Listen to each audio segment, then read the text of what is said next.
नमस्कार। तमिलनाडु विधानसभा चुनाव को लेकर ओपिनियन पोल के आंकड़े सामने आ चुके हैं और तमिलनाडु में अगली सरकार किसकी बन सकती है, इसको लेकर चौंकाने वाले आंकड़े सामने आ रहे हैं। क्योंकि इस बार भारतीय जनता पार्टी ने एआईडीएमके और कांग्रेस ने डीएमके के साथ गठबंधन किया है।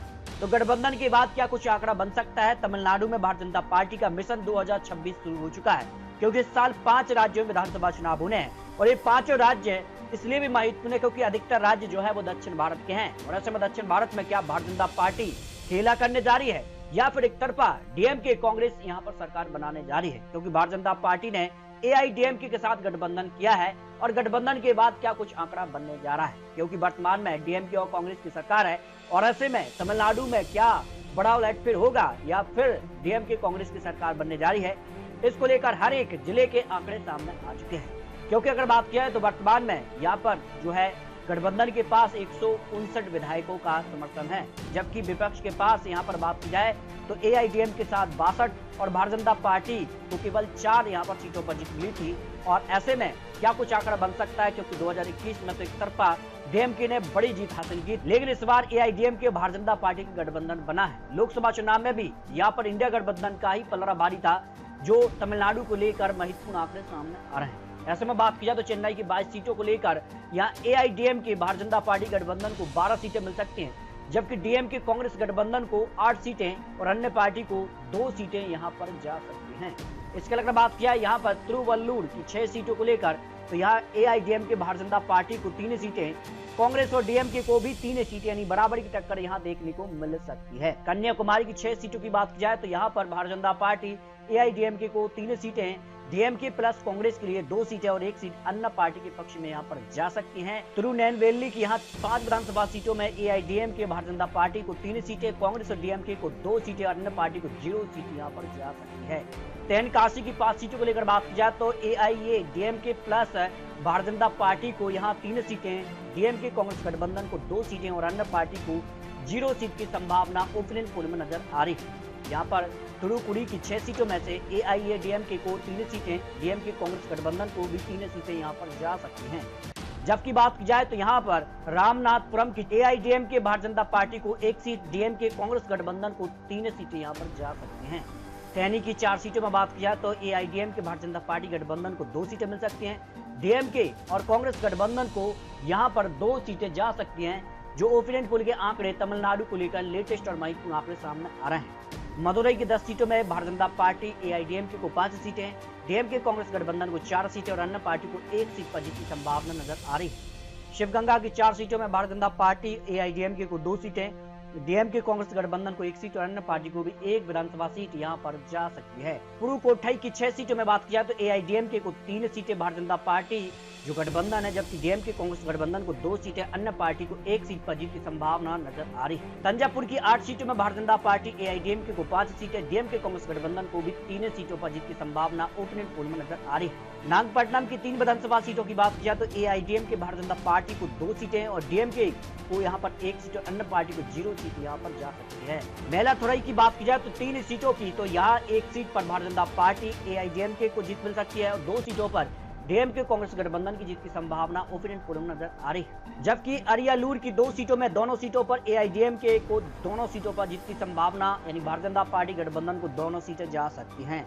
जबकि पेरम्बलूर की 2 सीटों में 1 सीट पर एआईडीएमके भारतीय जनता पार्टी को जीत की संभावना है, जबकि 1 सीट पर डीएमके कांग्रेस गठबंधन यानी बराबरी की टक्कर देखने को मिल सकती है। तिरुचिरापल्ली की 9 सीटों में से एआईडीएमके भारतीय जनता पार्टी गठबंधन को 4 सीटें, डीएमके कांग्रेस गठबंधन को भी 4 सीटें और अन्य पार्टी को 1 सीट पर जीत की संभावना यहां पर नजर आ रही है। जबकि बात किया डिंडीगुल की 7 सीटों में तो भारतीय जनता पार्टी एआईडीएमके को 4 सीटें मिल सकती हैं, जबकि डीएमके कांग्रेस गठबंधन को भी 3 सीटें यहां पर मिल सकती हैं। कोयम्बटूर की 10 सीटों में भारतीय जनता पार्टी एआईडीएमके को 5 सीटें मिल सकती हैं, डीएमके कांग्रेस गठबंधन को 4 सीटें, अन्य पार्टी को 1 सीट पर जीत की संभावना ओपिनियन पोल में नजर आ रही है। नीलगिरी की 3 सीटों की बात की जाए तो एआईडीएमके को 2 सीटें, डीएमके कांग्रेस गठबंधन को 1 सीट और अन्य पार्टी को 0 सीट की संभावना नजर आ रही है। तिरुपुर की 8 सीटों में बात की जाए तो एआईडीएमके को 5 सीटें, डीएमके प्लस कांग्रेस गठबंधन को भी 2 सीटें और अन्य पार्टी को 1 सीट पर जीत की संभावना ओपिनियन पोल में नजर आ रही है। ईरोड की 8 सीटों की बात की जाए तो एआईडीएमके को 3 सीटें, डीएमके कांग्रेस गठबंधन को 4 सीटें और अन्य पार्टी को 1 सीट पर जीत की संभावना नजर आ रही है। नमक्कल की 6 सीटों पर बात की जाए तो एआईडीएमके को 3 सीटें, डीएमके कांग्रेस गठबंधन को भी 3 सीटें यहां पर जा सकती हैं। सेलम की 11 विधानसभा सीटों की बात की जाए तो एआईएडीएमके भारतीय जनता पार्टी को 6 सीटें, डीएमके कांग्रेस गठबंधन को 4 सीटें और अन्य पार्टी को 1 सीट पर जीत की संभावना नजर आ रही है। कलकुरुचि की 4 सीटों की बात की जाए तो यहाँ पर भारतीय जनता पार्टी और एआईडीएमके को 2 सीटें, कांग्रेस डीएमके गठबंधन को भी 2 सीटें यानी बराबर की टक्कर देखने को मिल सकती है। बिल्लुपुरम की 7 सीटों की बात किया तो एआईएडीएमके भारतीय जनता पार्टी को 4 सीटें, डीएमके कांग्रेस गठबंधन को 2 सीटें और अन्य पार्टी को 1 सीट यहां पर मिल सकती है।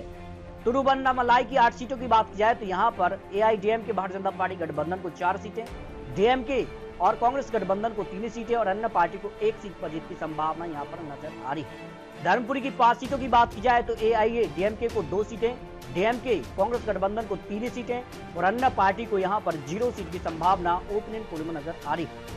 कृष्णागिरी की 6 सीटों की बात की जाए तो यहां पर एआईएडीएमके को 3 सीटें, डीएमके कांग्रेस गठबंधन को 3 सीटें यानी बराबर की टक्कर देखने को मिल सकती है। तिरुपतुर की 4 सीटों की बात की जाए तो यहां पर एआईडीएमके भारतीय जनता पार्टी गठबंधन को 3 सीटें और डीएमके कांग्रेस गठबंधन को 1 सीट पर जीत की संभावना नजर आ रही है। बेलूर की 4 सीटों की बात की जाए तो यहां पर बराबर की टक्कर देखने को मिलने जा रही है। भारतीय जनता पार्टी और कांग्रेस गठबंधन की बात की जाए तो यहां 2-2 सीटों पर जीत की संभावना ओपनिंग पोल में दिखाई दे रही है। रानीपेट की 5 सीटों में एआईडीएमके भारतीय जनता पार्टी गठबंधन को 3 सीटें, डीएमके प्लस कांग्रेस गठबंधन को 2 सीटों पर जीत की संभावना ओपनिंग पोल में दिखाई दे रही है। यहाँ पर बात की जाए चेंगलपट्टूर की 7 सीटों में तो एआईडीएमके भारतीय जनता पार्टी गठबंधन को 3 सीटें, डीएमके प्लस कांग्रेस गठबंधन को भी 3 सीटें और अन्य पार्टी को 1 सीट यहाँ पर मिल सकती है। इस तरह से अगर बात की जाए तो तमिलनाडु को लेकर 234 विधानसभा सीटों पर जो महत्वपूर्ण आंकड़े सामने आ रहे हैं, भारतीय जनता पार्टी बड़े बड़े ऐलान करती नजर आ रही है और ऐसे में बात की जा रही है कि यहाँ पर एआईडीएमके और भारतीय जनता पार्टी का जो गठबंधन बना है वो बहुमत के करीब हो सकता है, लेकिन डीएमके कांग्रेस गठबंधन के लिए भी करीब 100 से 120 सीटों का अनुमान सामने आ रहा है और अन्य पार्टी की 15 सीटें निर्णायक हो जाती हैं कि आखिर जो 10 से 15 सीटें मिल सकती हैं वो किस खेमे में जा सकते हैं, किसका वोट शेयर कम करते नजर आ रहे हैं। तो तमिलनाडु विधानसभा चुनाव को लेकर चौंकाने वाले आंकड़े सामने आ रहे हैं, अपने अपने जीत के दावे किए जा रहे हैं। एक तरफ एआईडीएमके और दूसरी तरफ डीएमके, लेकिन इस बार भारतीय जनता पार्टी और कांग्रेस क्या इन गठबंधनों के साथ अपनी सरकार बना पाएंगे, ये काफी महत्वपूर्ण हो जाता है। तो विधानसभा चुनाव को लेकर आपको क्या लगता है, आप रख सकते हैं।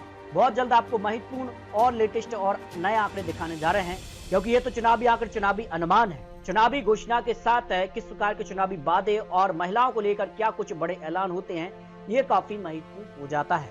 तो मिलते हैं और नए आंकड़ों के साथ, तब तक ले जय हिंद, जय भारत।